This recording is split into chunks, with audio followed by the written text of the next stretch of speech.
Hi friends, it's Sarah, the owner and maker behind Multifarious Nature. Thank you so much for joining me today. If you are a new viewer, welcome. And if you're a returning viewer, a big welcome back. I'm glad you guys are here for another episode. And extra casual again today. I just finished my physical therapy appointment. And when I got home, I wanted to do a video here real quick. So it's a beautiful sunny day today. Yesterday it was a little more overcast. So I'm really glad that I have some nice sunlight, and we'll get into life update and things at the end, but I'm really excited to share with you some of the projects I've been working on because I have been working on a brand new to me project.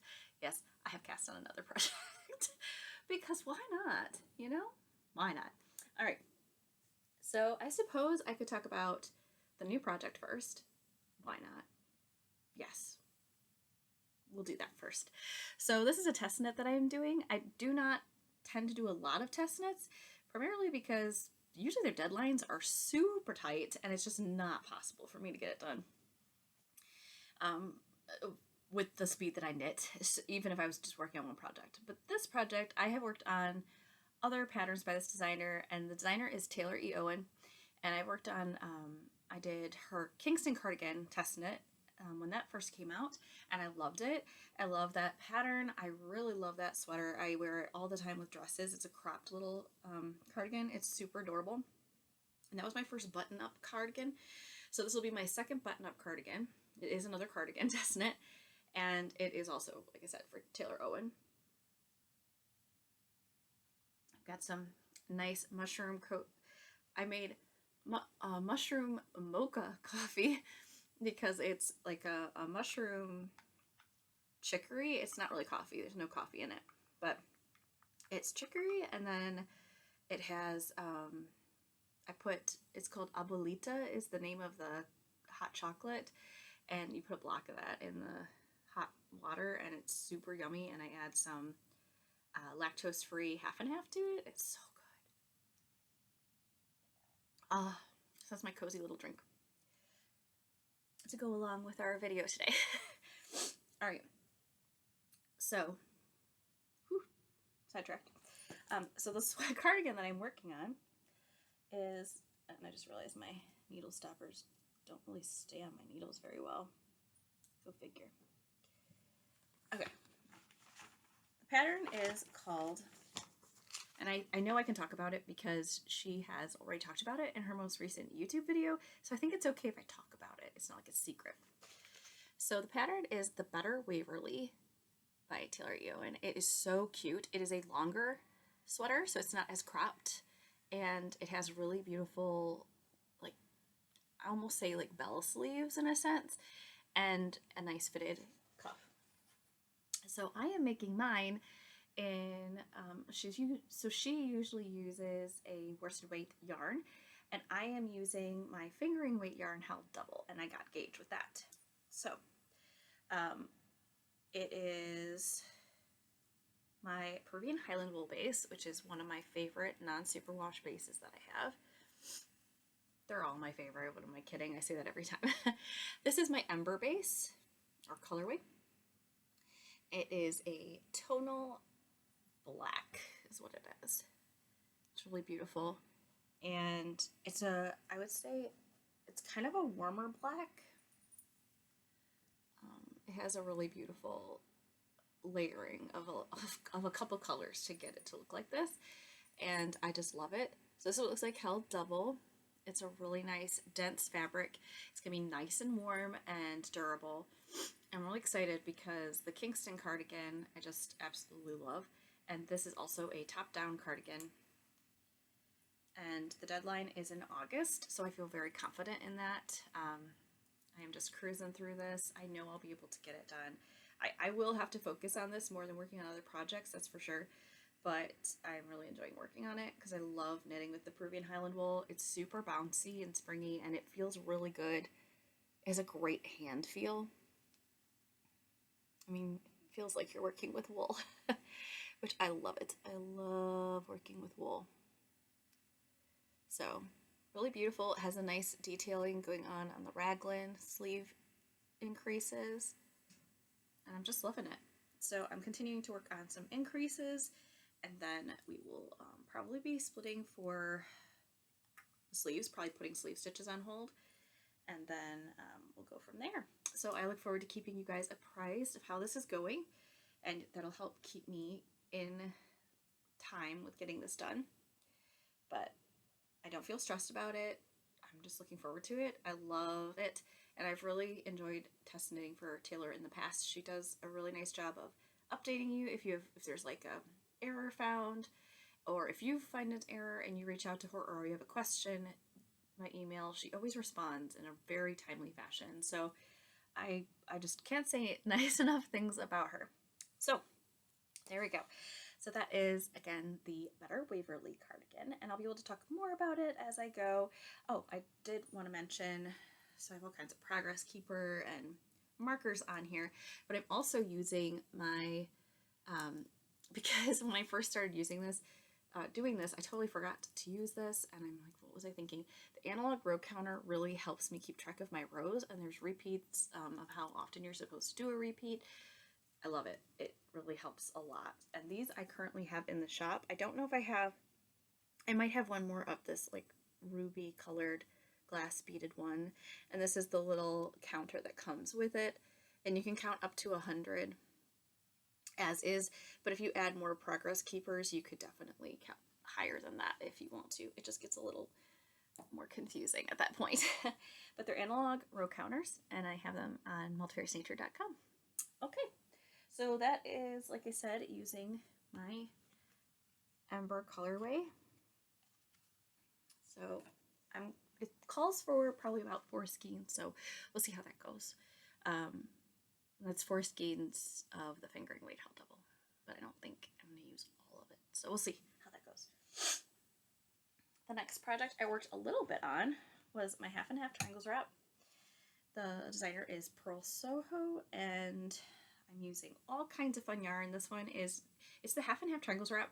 I'm not doing the striped version. I'm just kind of winging it with the colors. So this is a really fun boucle yarn. And here's my progress keeper, so you can kind of see where I was. So I've gotten a little bit of progress done.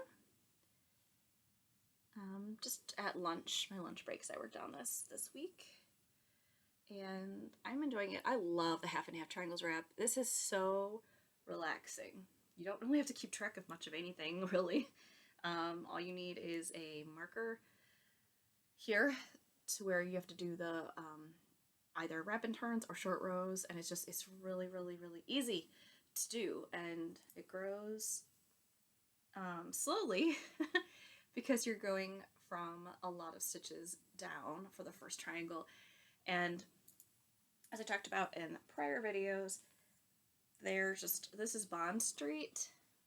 I got from a thrift store. Actually, I think this was gifted to me by my mother. She gave me a couple of them. I have 3 skeins of this. It's 50 grams. It's that boucle. And then I have a bunch of other like remnants that I'll be adding to it. This is my Winter is Coming colorway, which is really beautiful. Speckled and like gray and light blue. It's really beautiful. And then I have some other remnants from Advents. This is from the Winter Advent from Woolberry. It was their winter box. It's not an Advent, but I used it like an Advent. And oh, and I bought my Advent this year from, it's like really early to be talking about this, but I want to support her. Serena of, I think it's oh dear, my brain. It's Woolen Woods, or you know, I'll put it in the comments below. If you go to the notes section, I'll put it there. I can't, Wild in the Woods, I think that's what it's called. I can't be helped sometimes. It cannot be helped. Wow, that was loud. Anyway,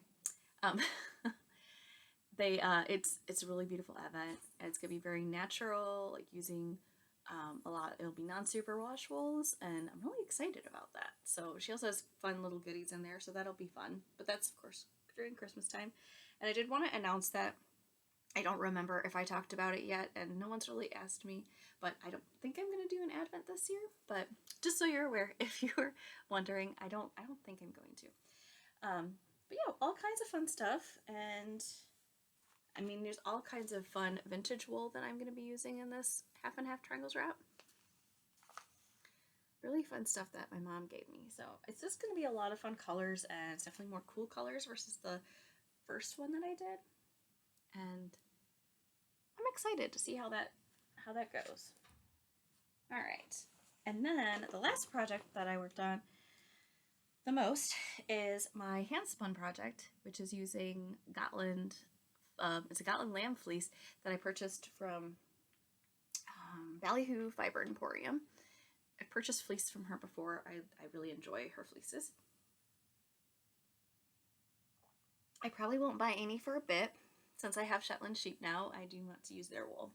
But I'm trying to go through my stash of wool now so that I can make a dent before I have to shear them next year.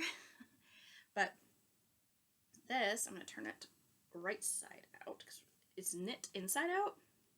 And this is my Weekender by Andrea Mowry.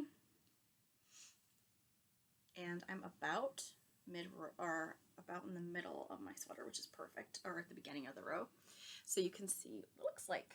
So there's this really pretty slip stitch that is on the front and on the back, and it's just really beautiful.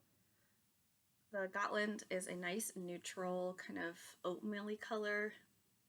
So beautiful, and it's very, very soft. I did a 3-ply by like chain plying, and I don't know if it's considered like a Navajo ply that I did, but yeah, it's very pretty. You can maybe see, we'll see if the light doesn't blast this out too much. You can see how fluffy these twists are.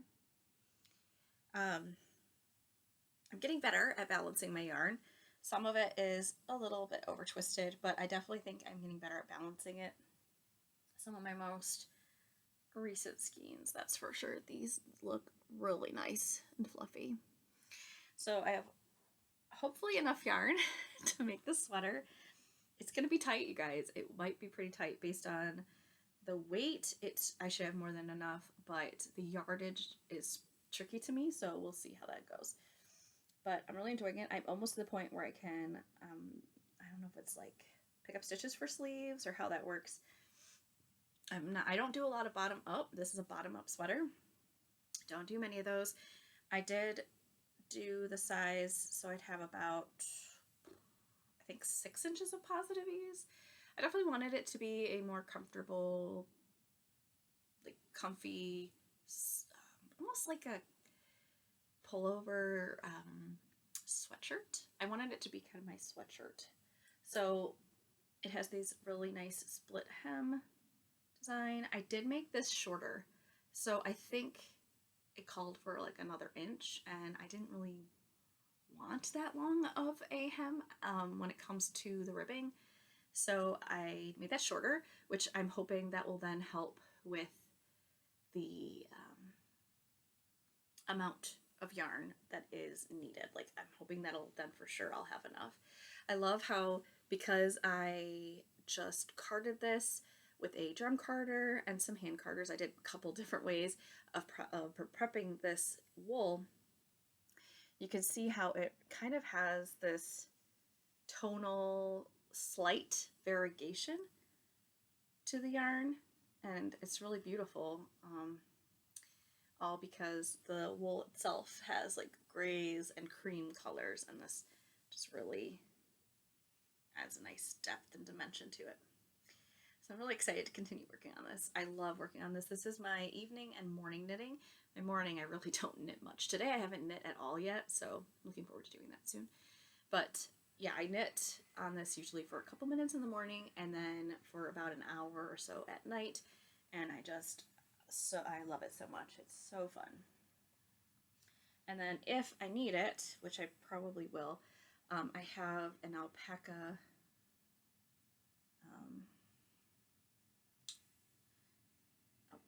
blend here that was a bat, or no, not a bat, it was roving from a local mill here in Michigan. It's really beautiful. It's this, the natural color, the reddish brown of the alpaca, and then they mixed in some green dyed. It's really pretty. So it's very neutral, and I just thought that would be really pretty on the top. I've seen some weekenders where the top portion, which is kind of a unique sectioning on the shoulders, is a separate color, and I think that this would actually look really nice together, so I'm thinking I'm gonna do that, and that will hopefully then give me more than enough yardage that I won't have any issue running out of yarn. So I think that's about it for this video. My video is short here. It's really short today. As far as life updates tend to go, the life update end of things, oh my goodness, our sheep made it through their first big rainstorm the other day. So that was yesterday, and I came home and they were pretty wet. We are not coating our sheep, and so they were pretty wet. It's interesting to see how the back of their head and everything was very dry for the most part, but their back was pretty wet. This morning they were just slightly damp, but they're almost fully dry, and because it's so beautifully sunny and there's a nice little breeze out there, I'm thinking they'll be nice and dry. Actually, they're probably dry now, so I'm gonna go check on them. But yeah, I've really enjoyed spending time with them in the evenings. Early evening, they tend to wind down and do their ruminating, and so it's really nice because they'll literally lay next to me and I'm petting them. They're like dogs, and I'm just petting them, and they're ruminating and they're chilling, and they're so sweet. And I have these little brushes or combs. They're like metal. They're for animals. You probably hear the chickens outside. They're losing their mind trying to find each other. Oh my gosh, it's funny. Yeah, the brushes, the combs and everything, I use those on just their neck area, and I'll brush them here and there around their body, but primarily it's their neck, and they really seem to enjoy it. It's so sweet, and they stomp their little hoof when I stop, keep going. It's very sweet. So I'm really enjoying it, and getting to know their little personalities and seeing their wool evolve. It's looking beautiful. I know it'll change even more when I shear them the first time and then see what their new coat looks like, because their first fleece, my understanding with Shetlands in particular, is one is their softest fleece, is their lamb fleece, but then it's their most colorful, because it might be one color on the tips, but then as it grows out, it's going to change. And a couple of our sheep, I know Chanterelle has almost striping going on. It's really fascinating. So her fleece I think she's considered a Bursaget. I think I'm saying that right. So she's a dark gray and light gray at blotching on her back, and she's just absolutely beautiful. And it's interesting, as it's growing, you can see the wool that is the dark gray on the tips is a lighter gray underneath, but then there's also medium gray, and it's just, her wool is beautiful. So I'm really looking forward to working with that. And then yeah, Ladies is really pretty. She has a light gray, but she almost looks white underneath the gray, so I don't know how that's gonna grow out. She might be an extremely light gray. Yeah, she's really pretty. And then our other one, Amanita, is right now looks like a light brown, but she's actually a musket, so she has the light brown on the tips, but when it grows out, it's going to turn into this really pretty, very light brown, fawn color. She just looks gorgeous. So I'm really excited to see how they evolve and change. Their faces are beautiful too. They have the sweetest little markings and coloring. Amanita she has a mask almost, her little eyes are a brown and taupe coloring, and the rest of her face is kind of a cream, the white color. And then Veiled Lady, she has a kind of a gray, light brown, taupe, blotchy face. She's so pretty. And then Chanterelle, her twin, is dark gray, almost, I mean, she's definitely dark gray, but almost black face, and a couple little bit of light gray here and there, but mostly the dark gray. They're so beautiful. And their eyes are gorgeous too. They have the prettiest coloring. And I so enjoy them, and they come right up to you and let you rub their chin, put their little faces on you. And I had Chanterelle. She's such a ham. Yesterday she was laying next to me, and then she turned her little face and like rested it on my lap, and I swear it's like a dog, having a dog. Except they're calmer. They're definitely calmer than dogs. Dogs are nuts. And don't get me wrong, the little lambs have had their little zoomies here and there where they kind of run around, but overall, they're definitely calmer. Oh, goodness. Well, I have to wrap things up here. I have a bunch of other little chores I want to get done, and I need to eat lunch. But I hope you guys are doing well. I'd love to hear what you're working on, what projects you're up to. If it's springtime by you, what you're up to. If you have a garden, I'd love to hear about it. If you have a garden, I'd love to know what are some of your favorite things to plant. I have planted a bunch of things. I think I talked about it in last week's video. All the different vegetables that I've planted. I've planted a bunch. And then, without fail, a bunch of the potatoes that I swore I tell you what, potatoes are pretty prolific. I thought that I had pulled out all the potatoes, and there are still, I see sprouts like coming out the top, the leaves of the potatoes, so I know there's more potatoes in those beds, and it's a little, I mean, it's not the end of the world, but it's a little frustrating because I have other things trying to grow in there right now. So it's a little tricky. The potatoes, there's like some potatoes that are with the Brussels sprouts and the okra right now, so I don't really want them to share the bed just because it could get a little chaotic in there. That's for sure. But the squash looks like it's doing really well. I have like decent little leaves coming up for the squash already, and it's only been a week, so we're getting some nice growth going on right now. And our rhubarb is going insane. Oh my gosh, the rhubarb is insane. So I bought a bunch of strawberries. I want to try to make some strawberry rhubarb. I absolutely love strawberry rhubarb. It's so good. So I'm going to make some strawberry rhubarb jam, or what is considered, jam. So more like crushed fruit kind of situation. I want to make that, and then I have some puff pastry that I think I want to try to make just some little like strawberry rhubarb pies. They're not going to be pie, but the idea of a pie. I love strawberry rhubarb. If you can't tell, it's that sweet and sour. It's so good. So I have to get to it because that rhubarb is just growing like crazy. And the asparagus is growing like crazy. I have a bunch of asparagus that I picked that I need to parboil or blanch basically, and throw that in the freezer so that it doesn't go bad, because there's nothing better than fresh asparagus. So we've been eating that a lot too with dinners, which is excellent. And I'm trying to think what else with the garden. The garden's a lot. The garden takes up a lot of time. Weeding. I don't know if I mentioned that. My husband discovered a new way of weeding with a torch, so that's interesting. I have a few plants that have gotten a little bit burned by it. My one little rose bush got a little scorched. I'm so grateful for the weeds to be gone though, but it is a little sad because it looked really good. Like each year, it's our second year, so it's not like we've had a lot, but last year the rose bush was kind of sparse, and this year it has a lot more greenery on it, and so I was really thinking I'm going to get a lot of flowers on it this year, and I don't know.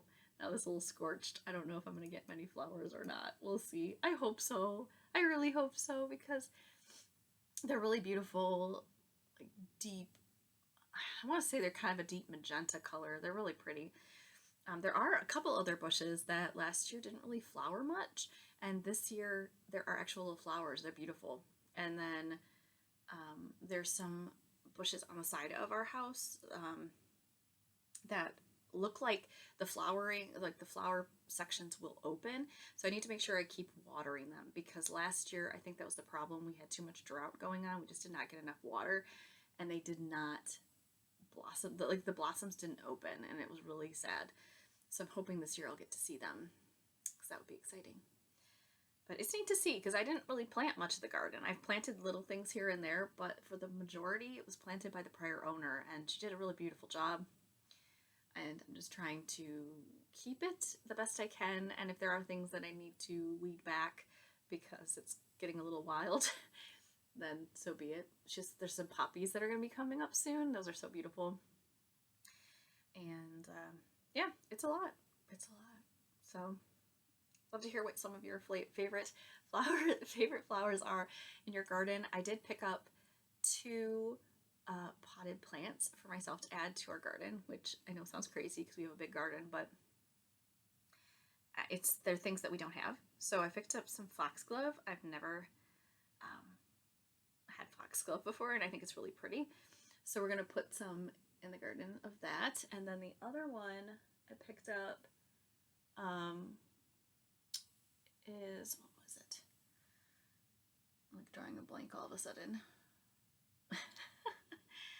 I think it's called, it was foxglove, and I don't know. If it comes to me, I'll tell you. Sorry.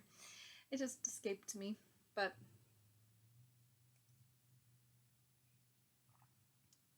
it's really just fun to add some more color to the garden. And yeah, because the garden is colorful, but it has kind of a similar color scheme going on. She did plant like a lot of yellows and white, like yellow and white in the back area, and I'd like to add some more fun colors, so that's where the foxglove's gonna go. And it's a really vibrant, like magenta with speckles on it. They're really pretty. Look up foxglove if you're not familiar with it. It's really gorgeous. And then, oh, I know what I got. A peony. I picked up a peony. So I did pick up some peony, like little, they're not really bulbs, but kind of their root. Like a, it's kind of a, it's not a bulb. It's like a tuber. I guess that's kind of what you want to call it. It's like a tuber. So I did put one of those in the ground in the front of our house where there's a lot of sun, but I just don't know if it's going to come back or like grow. I have no idea. So I did plant it, but I did also pick up a peony, little, like an actual started bush that is, that I'm going to plant as well. And I'll put that up at the front garden, but I'll probably put it in a different spot with the hopes that the other one's going to grow. I hope. If it doesn't, then not the end of the world. I might just plant another one then. But yes, I feel like the started ones, I have a little bit more of a likelihood of success because I don't have the greenest thumb. I'm getting a lot better, but it's definitely a learning curve. That's for sure. Lots of watering and all that good stuff. But yeah, just love to hear what you guys are up to, how you're doing, and all that good stuff. So I will be chatting with you guys soon. I hope you have a wonderful rest of your week, and talk to you soon. Bye.